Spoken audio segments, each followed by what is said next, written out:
दशमद्वार अग्रशून्य सूक्ष्म गगनी जेत सेउन्मनी अखिल रूपे द्विविध भाग पिंडी विविध ब्रह्मांडी या ते पाणी पाणी ब्रह्मरंद्री ज्ञानदेव म्हणे शून्यातील रूप अनंत ब्रह्मांड जेथ आहाती माऊली ज्ञानेश्वर महाराज की जय.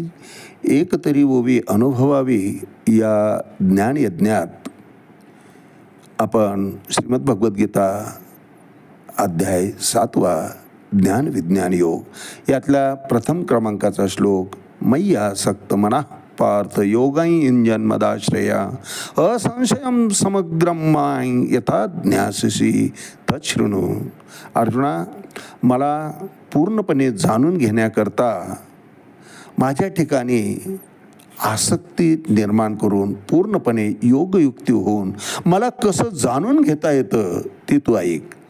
म्हणजेच अर्जुना, तुम्हाला पूर्णपणे जाणून घे. तुला आतापर्यंत मी जो कळलो, जो समजलो, किंवा तू मला जे समजलास, मी फक्त तितकाच नाही, मी सर्व व्यापक आहे. इतकंच काय, मी या संपूर्ण सृष्टीचा स्वामी आहे, हे भगवंताला अर्जुनाला सांगायचं आहे. आणि त्याकरता भगवंत सांगतायत की तू आधी तुझं मन प्रपंचात जे आसक्त झालेलं आहे तिथलं काढ. वैभवामध्ये, प्रतिशोधामध्ये तुझे भरकटतो आहे. अज्ञानामुळे मी करणार, मी घेणार, मी बदला घेणार, मी विजय मिळव, हे जे, किंवा मी आता युद्ध करणार नाही, सगळे माझे आहेत, हे जे गोंधळ तुझ्या मनामध्ये निर्माण झालेलं आहे, हे जे अज्ञान आहे, ते अज्ञान भगवंताने आधी अर्जुनाचं दूर केलेलं आहे महाराज. आणि आता ते अज्ञान संपलं आहे अर्जुना. तू खरं तर योगयुक्त झालेला आहेसच तू योगयुक्त आता. मग त्या योग अवस्थेमध्ये मला माझ्या ठिकाणी तुझं मन एकाग्र कर, एक चित्त कर. आणि त्या एकाग्र अवस्थेमध्ये कुठल्याही प्रकारचं संशय मनामध्ये न येऊ देता मीच सर्वे सर्व आहे हे तू जाणून घे. आणि ते जाणण्याकरता काय करायला पाहिजे तो उपाय भगवंत अर्जुनाला सांगतायत की मय्यासक्त मना पार्थ योगाई जन्मदाश्रया असंशयम समग्रम माय यथा ज्ञाससी तच्छृणु. पूर्ण आणि यथारूप ज्ञान होणं म्हणजे भगवंताचं ज्ञान होणं आहे महाराज. भगवंताची व्यापकता, विस्तीर्णता जेव्हा कळते, हे समस्त श्री वासुदेव ऐसा प्रकृती रसाचा ओतला भाव कणकण में भगवान आहे, भगवान आहे कणकण में, हे जेव्हा जीवाच्या ठिकाणी कळतं, नामदेवरायांना फक्त गाभाऱ्यातले विठ्ठल तेवढंच मर्यादा भगवंताची माहिती होती. ते कळून घेण्याकरता संतांबरोबर तीर्थाटनाला भगवंताने नामदेवाला पाठवावं लागलं.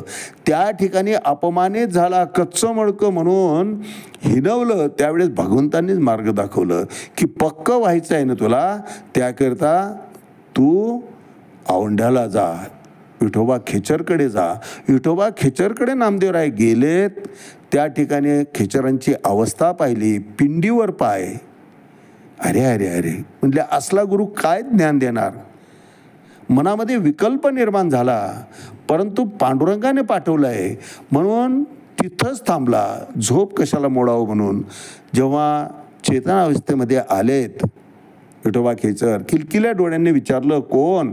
म्हणले, मी नामदेवराय. कशासाठी आलात? म्हणे, भगवंताने पाठवलं. का पाठवलं? म्हणे, तुम्हाला गुरु करण्याकरता पाठवलं होतं. मग काय झालं? म्हणले, कळालं. ज्याला देव कळत नाही त्याला गुरु काय कळावं. अरे म्हणले, झालं काय? म्हणले, पिंडावर पाय आहेत तुमचे. म्हणजे बाजूला ठेव. नामदेवरायांनी पिंडीवरचे विठोबा खेचरांचे पाय बाजूला ठेवले. त्या ठिकाणी पिंड निर्माण झाली. पुन्हा तिथून उचललं, दुसरीकडे ठेवले, तिथं पिंड निर्माण झालं.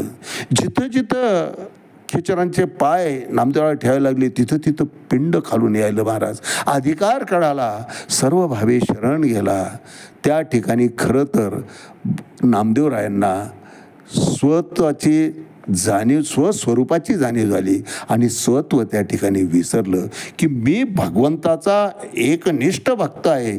जवळचा विश्वासू भक्त आहे हा जो समज होता तो गैरसमज होता तो नामदेवरायांचा दूर झाला. आणि मग त्यावेळेस गुरुने कृपा केली, कान मंत्र दिला, सर्वाभूती वासुदेव. सर्व कणाकणामध्ये नामदेवा भगवंत भरलेला आहे, ईश्वर तत्व भरून उरलेलं आहे. आणि मग नामदेवराव गेले, सर्वाभूती पाहे एक वासुदेव, पुसून या ठाव अहंतेचा. अहंताच संपली नामदेवरायांची. आणि मग द्वादशीचा दिवस पारणं फेडण्याकरता नैवेद्य तयार झालं, ताट तयार केला. इंद्रायणीच्या तीरावर नामदेवरायांनी स्वयंपाक केला. आणि तेवढ्यात एक कुत्रा आला महाराज, रोटी घेऊन पळाला. नामदेवराय पाहतायत. त्यावेळेस नामदेवराव म्हणतात, अरे अरे अरे अरे रोटी गेली. पण कळालं की गुरुनं काय सांगितलं आहे.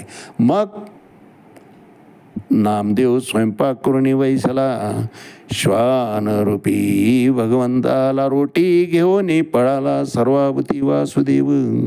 हाती घेऊन तुपाची वाटी, नामा धाये श्वानापोटी पाठी.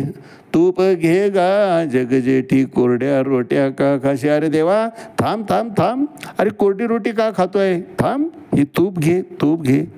तव श्वान हसूनी बोलले, नामया तुझं कैसे रेकडले.